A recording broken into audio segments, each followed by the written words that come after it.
എന്തായാലും 140 സീറ്റേ ഉള്ളൂ. ഇത് 3 കൂട്ടരും കൂടി പങ്കിട്ടെടുക്കുക എന്നുള്ളതാണത്.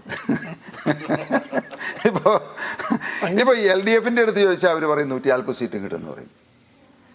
ഇനി UDFിൻ്റെ അടുത്ത് ചോദിച്ചു കഴിഞ്ഞാൽ അവരും പറയും 140 സീറ്റ് കിട്ടുമെന്ന് പറയും. NDAയുടെ അടുത്ത് ചോദിച്ചു കഴിഞ്ഞാൽ 140 സീറ്റ്. പക്ഷേ എൻ്റെ അഭിപ്രായം ഈ 140 സീറ്റ് 3 മുന്നണികൾക്കുമായിട്ട് കിട്ടും.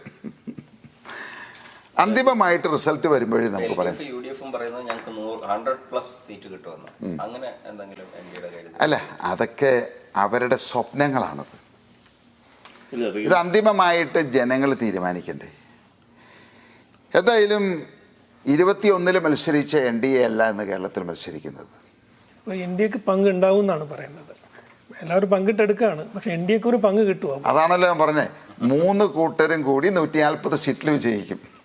റിയലിസ്റ്റിക്കലി നമ്മളുടെ ഒരു ടാർഗറ്റ്, അതായത് ഭരണം, അതായത് കേരളത്തിൽ ഞാൻ അധികാരത്തിൽ വരണമെങ്കിൽ ഏത് നമുക്ക് 2000 ഒരു അടുത്ത കൊല്ലം, അടുത്ത ഘട്ടം അല്ലെങ്കിൽ അതിന്റെ അടുത്ത അങ്ങനെ എന്തെങ്കിലും? അല്ല, അങ്ങനെയൊന്നും അതൊക്കെ ഇല്ലേ. നമുക്ക് ഈ SDPI ഒക്കെ പറഞ്ഞ മാതിരി 2047 കേരളം ഞങ്ങൾ ഭരിക്കുമെന്ന് പറഞ്ഞ മാതിരിയുള്ള ഒരു വർത്തമാനമായി പോകും.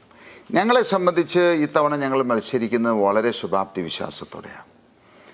ഇപ്പോൾ ആദ്യം ഒന്നും കിട്ടില്ല എന്ന് പറഞ്ഞവർ 3 സീറ്റായി, പിന്നെ അത് 2 ഡിജിറ്റായി, ഇപ്പോൾ 20-30 സീറ്റൊക്കെ പറയുന്നുണ്ട്. 80 സീറ്റിൽ വരെ ശക്തമായ മത്സരമാണ് നടക്കുന്നത്. 80 സീറ്റിൽ വരെ എന്നുള്ളതാണ് NDAയുടെ ഒരു കണക്ക്. 80 സീറ്റ് വരെ വിജയിക്കാമെന്ന്. പക്ഷെ ഒരു കാര്യം ഞാൻ പറയാം, എറണാകുളം ജില്ലയിൽ കോൺഗ്രസിൻ്റെ കോട്ട എന്ന് പറയുന്ന എറണാകുളം ജില്ലയിൽ 6 സീറ്റുകൾ NDA വിജയിച്ചിരിക്കും. അത് പറയാൻ പറ്റില്ല.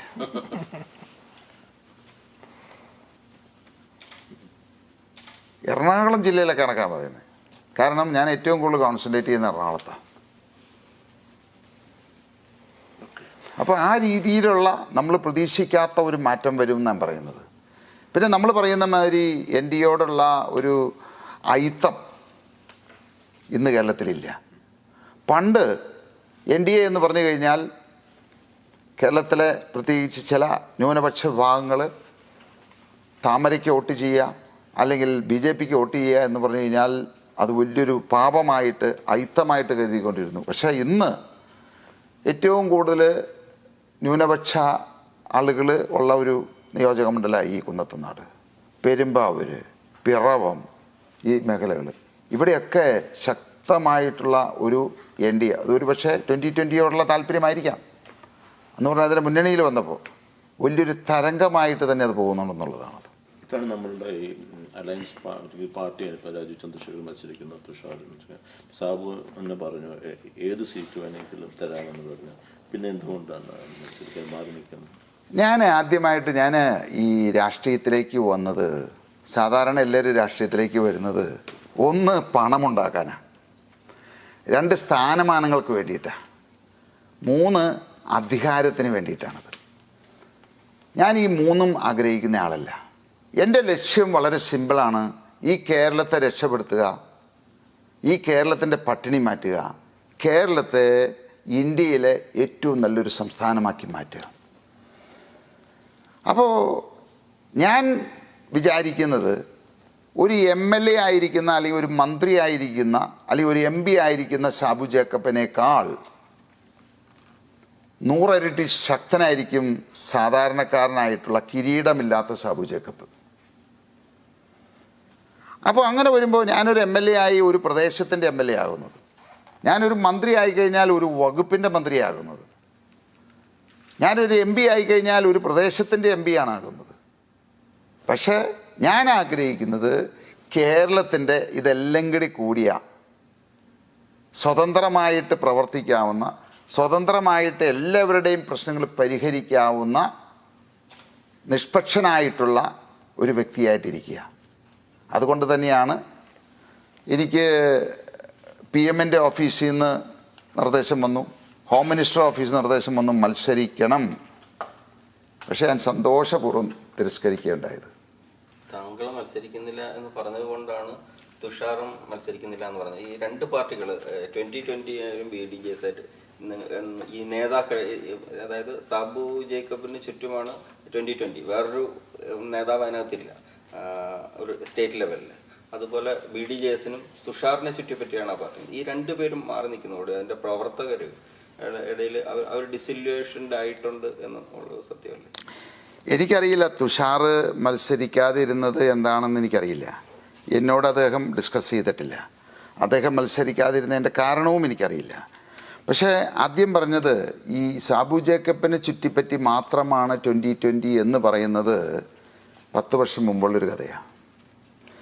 ഇന്ന് ഞാൻ പ്രാക്ടിക്കലി പറഞ്ഞു കഴിഞ്ഞാൽ ഞാൻ ഈ തെരഞ്ഞെടുപ്പുമായിട്ട് ഓരോ പ്രചരണത്തിന് പോകുന്നു എന്നല്ലാതെ ഓരോ സ്ഥലങ്ങളിലെയും 19 സ്ഥലങ്ങളിലെയും തെരഞ്ഞെടുപ്പ് പ്രവർത്തനങ്ങളെ ഏകോപിപ്പിക്കുന്നതും നിയന്ത്രിക്കുന്നതുമെല്ലാം പാർട്ടി ഘടകങ്ങളാണത്. ഞങ്ങൾക്ക് തിരുവനന്തപുരം മുതൽ കാസർഗോഡ് വരെ സ്റ്റേറ്റ് കമ്മിറ്റി ആളുകളുണ്ട്. ശക്തമായിട്ടുള്ളൊരു സ്റ്റേറ്റ് കമ്മിറ്റിയുണ്ട്. എല്ലാ സ്ഥലത്തും ജില്ലാ കമ്മിറ്റികളുണ്ട്, നിയോജക മണ്ഡലം കമ്മിറ്റികളുണ്ട്, വാർഡ് കമ്മിറ്റികളുണ്ട്. ഞങ്ങൾക്ക് അതായത് ഇതിൻ്റെ നേതാക്കന്മാരായിട്ട് തന്നെ ഏതാണ്ട് 22,000 ആളുകൾ ഞങ്ങൾക്കുണ്ട് കേരളത്തിൽ. അപ്പോൾ നമ്മൾ വിചാരിക്കുന്ന സാബു ജേക്കബ് മാത്രമായിട്ട് നിയന്ത്രിക്കുന്ന ഒരു പാർട്ടിയല്ല ഇന്ന്. പറഞ്ഞത് ഈ താഴെത്തട്ടിലെ കാര്യമാണ്.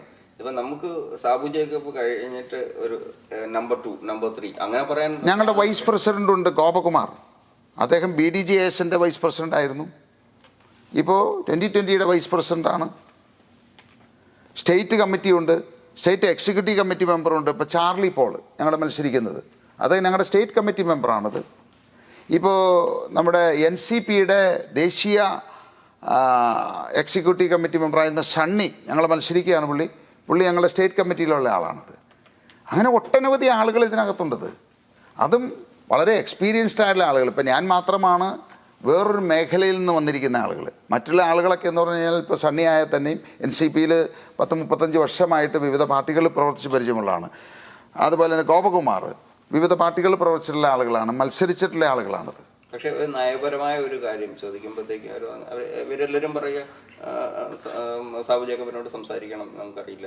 എനിക്കറിയില്ല അത് ആരാ പറയുന്നതെന്നുള്ളത്. പാർട്ടിക്കകത്ത് ഞങ്ങൾ ഇങ്ങനെയുള്ള കാര്യങ്ങളൊക്കെ സ്റ്റേറ്റ് കമ്മിറ്റി കൂടി എടുക്കുന്ന തീരുമാനം അത് ഈ പറയുന്ന ജില്ലാ കമ്മിറ്റിയിലേക്കും നിയോജക മണ്ഡലം കമ്മിറ്റിയിലേക്ക് അറിയിക്കും. അവരവിടെ ചർച്ച ചെയ്യും, ഫീഡ്ബാക്ക് തിരിച്ചു വരും.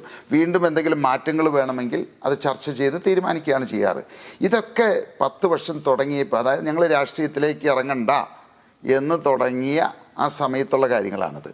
അതിനുശേഷം 2021 ഞങ്ങൾ നിയമസഭയിലേക്ക് മത്സരിച്ചപ്പോൾ ശക്തമായിട്ട് രാഷ്ട്രീയത്തിൽ മുന്നോട്ട് പോകാൻ തീരുമാനിച്ചു.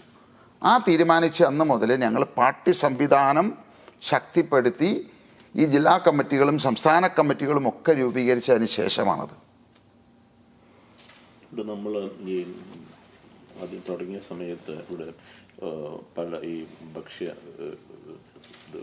സുരക്ഷാ മാർക്കറ്റ്, പിന്നെ റോഡിൻ്റെ വർക്ക്, അത് കുറച്ചാൾ സർക്കാരുമായിട്ട് എന്തോ അതെല്ലാം സോൾവ് ആയോ? അതൊക്കെ അല്ല, ഈ ഭക്ഷ്യസുരക്ഷാ മാർക്കറ്റ് എന്ന് പറയുന്നത് ഞങ്ങൾ നടപ്പിലാക്കിയ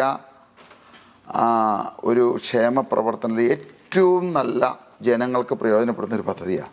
അത് CSR ആണോ? അത് കിറ്റക്സിന്റെ CSR? അല്ലല്ലല്ല. പിന്നെ എങ്ങനെയാണ് ഫണ്ട് ചെയ്യുന്നത്? ഇതിൽ പല രീതിയിലാണ്. ഇതിനകത്ത് നമ്മളിപ്പോൾ ഈ ഓരോ പ്രോഡക്റ്റും ഞങ്ങൾ എവിടെയാണോ അതിൻ്റെ ഒറിജിൻ സോഴ്സിൽ നിന്ന് കളക്ട് ചെയ്യുക, മീഡിയേറ്റേഴ്സിനെ അവോയ്ഡ് ചെയ്യുക. അപ്പോൾ അങ്ങനെ വരുമ്പോൾ തന്നെ നമുക്ക് ഡ്രാസ്റ്റിക്കായിട്ട് ഇതിൻ്റെ വില കുറയും. ഒരു ഉദാഹരണത്തിന് പല സാധനങ്ങളും നമ്മളിപ്പോൾ ഊട്ടിയിലും ഉണ്ടാകുന്ന സാധനം അല്ലെങ്കിൽ കർണാടകയിൽ ഉണ്ടാകുന്ന സാധനം ഇവിടെ വരുമ്പോഴത്തേക്കും അത് പല മീഡിയേറ്റേഴ്സ് വഴിയാണ് ഇവിടെ വരുന്നത്. അപ്പോൾ അങ്ങനെയുള്ള മീഡിയേറ്റേഴ്സിനെ ഒഴിവാക്കി അതിൻ്റെ ആ ഒരു വില കുറച്ച്, പിന്നെ വളരെ കുറച്ചായിട്ട് ചില സമയത്ത് ചില സാധനങ്ങൾ നമുക്ക് പമ്പ് ചെയ്യേണ്ടതായിട്ട് വരും. അതല്ലാതെ ഇപ്പോൾ ഈ തവണ NDAയുടെ പ്രകടന പത്രികയിൽ ഈ ഭക്ഷ്യസുരക്ഷ കേരളമെമ്പാടും നടപ്പാക്കുന്ന പദ്ധതി ഞങ്ങൾ കൊണ്ടുവന്നിട്ടുണ്ട്. അപ്പോൾ അത് തുടങ്ങുക എന്ന് പറയുന്നത് ഒരു 3-4 വർഷം എടുത്താലാണ് ഏതാണ്ട് 1120 ഭക്ഷ്യസുരക്ഷാ മാർക്കറ്റുകൾ ഉണ്ടെങ്കിലാണ് കേരളം ഒട്ടാകെ നടപ്പിലാക്കാൻ പറ്റുള്ളൂ. അത് നടപ്പിലാക്കുന്ന വരെയുള്ള ഒരു താൽക്കാലിക പദ്ധതി എന്നുള്ളതിൽ ആ വിലക്കയറ്റം പണത്തിൻ്റെ പ്രശ്നം കുറച്ച് കുറയ്ക്കാൻ വേണ്ടിയിട്ടാണ് 2500 രൂപ വെച്ചിട്ട് ഒരു കാർഡ്, ഭക്ഷ്യസുരക്ഷാ കാർഡ് ഞങ്ങൾ കൊടുക്കുന്നത്. ആ കാർഡിലേക്ക് ഓരോ മാസവും 2500 രൂപ ചാർജ് ചെയ്ത് കൊടുക്കും. അപ്പോൾ ഒരു വർഷം 30,000 രൂപയുടെ സാധനം ഈ കാർഡ് കൊടുത്ത് ഈ വീട്ടമ്മമാർക്ക് മേടിക്കാൻ പറ്റും. അതിപ്പോൾ ഇത് ആദ്യ ഘട്ടമാണത്.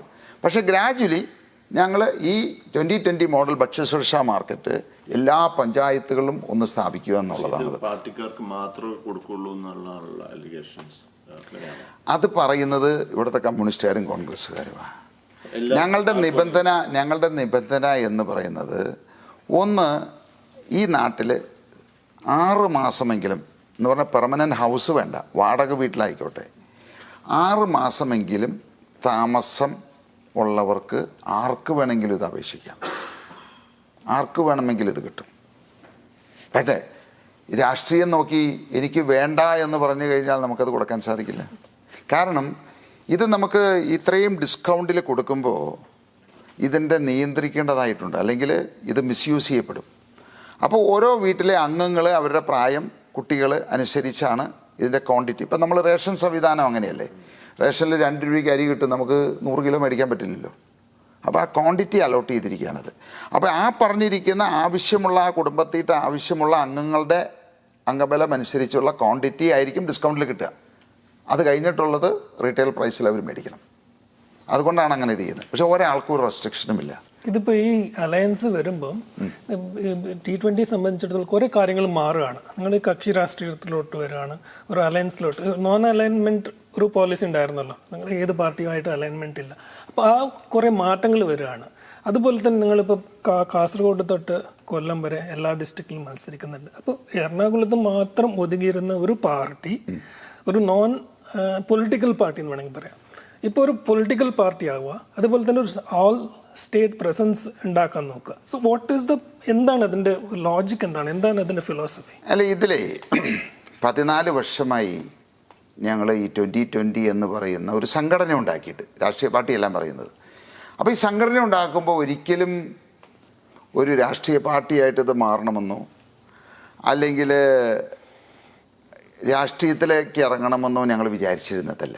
ഒരു ഗ്രാമം നല്ല രീതിയിൽ സെൽഫ് സഫീഷ്യൻ്റ് ആയിട്ടുള്ളൊരു ഗ്രാമം ഉണ്ടാക്കുക, ആ ഗ്രാമത്തിലെ ആളുകൾ എല്ലാവരും ഹാപ്പി ആയിട്ട് നന്നായിട്ട് പോകുക എന്നുള്ള ഉദ്ദേശം ഉണ്ടായിരുന്നുള്ളൂ. പക്ഷേ പല സാഹചര്യങ്ങൾ, ഇപ്പോൾ നമ്മൾ പണ്ടൊരു സിനിമയുണ്ട്, നിങ്ങളെന്നെ കമ്മ്യൂണിസ്റ്റ് ആക്കി എന്ന് പറയുന്നത്.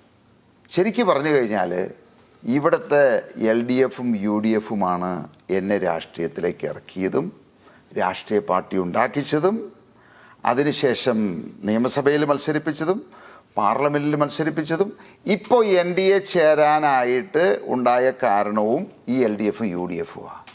അതിന് ഈ 2025 നടന്ന ത്രിതല പഞ്ചായത്ത് തെരഞ്ഞെടുപ്പിൽ ഇവരെന്ത് ചെയ്തു? ഞാൻ ആദ്യം ഒരു പഞ്ചായത്തിൽ തുടങ്ങി, അടുത്ത 4 പഞ്ചായത്തുകളായി, പിന്നെ കുന്നത്തുനാട് നിയോജക മണ്ഡലത്തിൽ 8 പഞ്ചായത്തുകളായി. അതിനുശേഷം ഞങ്ങൾ ഈ ത്രിതല പഞ്ചായത്ത് തെരഞ്ഞെടുപ്പിൽ 2000-ഓളം സ്ഥാനാർത്ഥികളെ നിർത്താനായിട്ടാണ് ഞങ്ങൾ തീരുമാനിച്ചത്, ഏതാണ്ട് 12 ജില്ലകളിലായിട്ട്. അത് അറിഞ്ഞു കഴിഞ്ഞപ്പോൾ ഇവർ പരസ്യമായിട്ട് രംഗത്തിറങ്ങി. ഇങ്ങനെ പോയി കഴിഞ്ഞാൽ ഈ 2020 വളർന്ന് കേരളമൊട്ടാകെ വളർന്നു കഴിഞ്ഞാൽ അവർക്ക് അപകടമാണെന്ന് 2 മുന്നണികളും തിരിച്ചറിഞ്ഞു. അപ്പോൾ ഇവരിവിടെ എന്ത് ചെയ്തു? 2020 മത്സരിക്കുന്നവിടത്തൊക്കെ LDFും UDFും എന്ന് പറഞ്ഞാൽ, LDFും UDF എന്ന് പറഞ്ഞാൽ ഏതാണ്ട് 22 കക്ഷികളുണ്ട്, രാഷ്ട്രീയ കക്ഷികളുണ്ട്. അതുകൂടാതെ SDPI, PDP, വെൽഫെയർ പാർട്ടി, അപ്പോൾ 25 പാർട്ടിയായി. ഈ 25 പാർട്ടികൾ ചേർന്ന് ഒരേ ചിഹ്നത്തിൽ ഒരേ സ്ഥാനാർത്ഥിയെ നിർത്തി ഞങ്ങളെ പരാജയപ്പെടുത്താനൊരു ശ്രമം നടന്നു. ഒന്ന് ഓർക്കണം, കേരളത്തിൽ LDFും UDFും പരസ്പരം കടിച്ചു കീറുന്നതാണ്, നമ്മൾ പരസ്പരം തെറി വിളിക്കുന്നു. ആ 2 മുന്നണികൾ ഒരേ വണ്ടിയിൽ കൈപ്പത്തി അടയാളമുള്ള കൊടിയും അരിവാൾ ചുറ്റിയുള്ള കൊടിയും SDPIയുടെയും PDPയുടെയും വെൽഫെയർ പാർട്ടിയുടെയും 5 കൊടി ഒരു വണ്ടിയിൽ വെച്ച് ഞങ്ങൾക്കെതിരെ പ്രചരണം നടത്തി ഞങ്ങളെ ഇല്ലാതാക്കാനാണ് ശ്രമിച്ചത്. അപ്പോൾ അങ്ങനെ വന്നപ്പോൾ ഞങ്ങളതിനെ അതിജീവിച്ചു. ഞങ്ങൾ ഇതിന് മുമ്പ് 4 പഞ്ചായത്ത് ഉണ്ടായിരുന്നു, ഇപ്പോൾ 4 പഞ്ചായത്ത് ഭരിക്കുന്നു. കഴിഞ്ഞ തവണത്തിനേക്കാൾ ഏതാണ്ട് 8 സീറ്റുകൾ ഞങ്ങൾ വർദ്ധിപ്പിച്ചു. അപ്പോൾ എൻ്റെ മുന്നിൽ 2 കാര്യങ്ങൾ മാത്രമേ ഉള്ളൂ. ഒന്ന്, ഇവരെ ഭയന്ന് ഇതിവിടെ അവസാനിപ്പിക്കുക, 2020 ഇല്ലാതെയാകുക. കാരണം ഞാൻ തന്നെ പോയി കഴിഞ്ഞാൽ ഇവർ രണ്ട് കൂട്ടരും ഒന്നിച്ച് ആക്രമിച്ച് എന്നെ നശിപ്പിക്കുമെന്നുള്ളതിന് സംശയമില്ല. അങ്ങനെ ഞാൻ വേണ്ട എന്ന് വെച്ച് കഴിഞ്ഞാൽ എനിക്ക് സാബു ജേക്കബിനൊന്നും നഷ്ടപ്പെടാനില്ല. ഇത് നഷ്ടപ്പെടുന്നത് ഞാൻ കണ്ട സ്വപ്നം, അതായത് ഈ കിഴക്കമ്പലം മോഡൽ അല്ലെങ്കിൽ 2020 മോഡൽ, ഞങ്ങൾ ഈ കുന്നത്തുനാടിൽ നടപ്പിലാക്കിയ മോഡൽ കേരളം ഒട്ടാകെ നടപ്പാക്കണം എന്നുള്ളൊരു സ്വപ്നമാണ് ഞാൻ കണ്ടത്. അപ്പോൾ ഞാനവിടെ സ്റ്റോപ്പ് ചെയ്യാമെന്ന് പറഞ്ഞു കഴിഞ്ഞാൽ അതുകൊണ്ടുണ്ടാകുന്ന നഷ്ടമെന്ന് പറയുന്നത് കേരളത്തിലെ 3.5 കോടി ജനങ്ങൾക്കാണ്. അപ്പോൾ ഒന്നാമത്തെ വഴി അത്. രണ്ടാമത്തെ വഴി എന്ന് പറഞ്ഞ് അതിനെ അതിജീവിച്ച് ഈ LDFനെയും UDFനെയും വെല്ലുവിളിച്ച് മുന്നോട്ട് പോകുക, ഞങ്ങളുടെ ആശയങ്ങളും ഞങ്ങൾ നടപ്പിലാക്കിയ വികസനക്ഷേമ പ്രവർത്തനങ്ങൾ കേരളമെമ്പാടും നടപ്പാക്കുക. അതിന് ഞാൻ കണ്ട വഴി അവർ രണ്ടുമല്ലാത്ത 12 വർഷമായിട്ട് ഇന്ത്യ ഭരിക്കുന്ന, ഇന്ത്യയെ ലോകത്തിൻ്റെ ഏറ്റവും വലിയ 4ാം സാമ്പത്തിക ശക്തിയാക്കി മാറ്റിയ NDAയോടൊപ്പം, നരേന്ദ്രമോദിജിയോടൊപ്പം ചേർന്ന് പ്രവർത്തിക്കുക. അങ്ങനെയാണ് ഞങ്ങൾ NDAയിലെത്തിയത്.